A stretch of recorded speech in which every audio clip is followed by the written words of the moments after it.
My name is Ralph Clayman. I am a professor of urology here at the University of California, Irvine, also Dean Emeritus. My area of focus is minimally invasive urology and specifically kidney stones. When it comes to stone disease, yes, and this is what drives us in the laboratory. So clinical problems drive creativity. Creativity drives us into the laboratory. What we do in the laboratory then drives us to basically discover new things. And then we take those things and then bring them to the bedside. So a perfect example, when we work to take out a small kidney stone, and we're going to do that from below with the ureteroscope, meaning that we're going to want to pass a small endoscope with you asleep, a small endoscope up the urethra, across the bladder, up the ureter, and into the kidney to break up a kidney stone with a tiny laser fiber no larger than a human hair. The question is, once you break that stone up, how do you get all those pieces out? And that's where it becomes very difficult.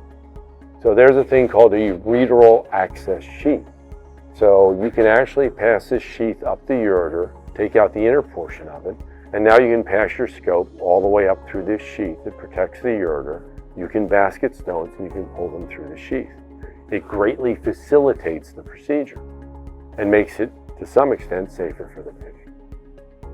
The problem with the access sheath is that they're different sizes, and you'd like to get the largest access sheath you can get up because then you can get out bigger fragments. That makes sense.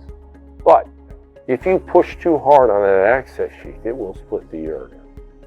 And if you split the ureter, then you have to leave a stent in the ureter for a while, and it just complicates the entire procedure. So this was a vexing problem for us that we then took to the laboratory. We said, okay, how much force does it take to split a human ureter?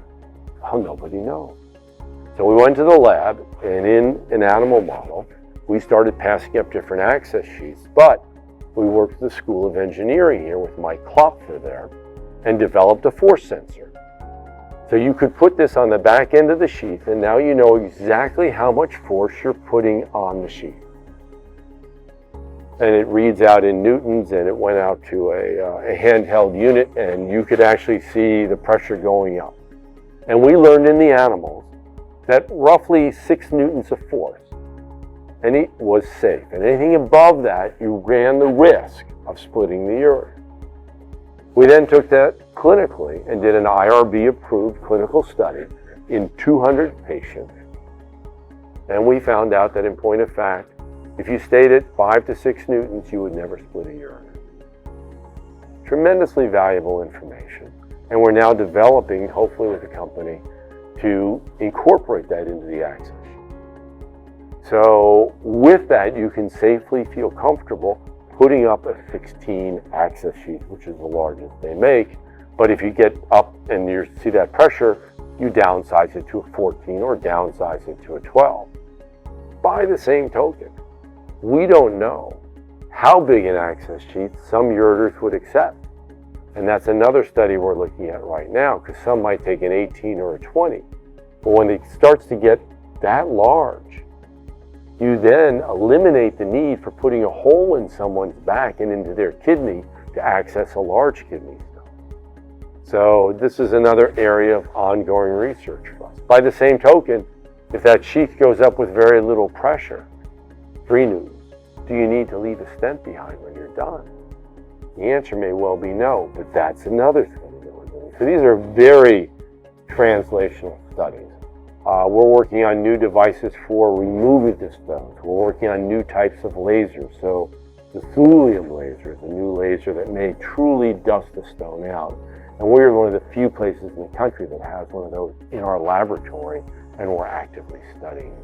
So there's a lot ongoing in stone disease, with the idea eventually in the future that all stones, regardless of size, would be treated without making any incisions in the person at all, without putting any holes in the kidney, and they'd all be done from below. That day's not here yet, but it's coming, and we're doing everything we can to make it a reality.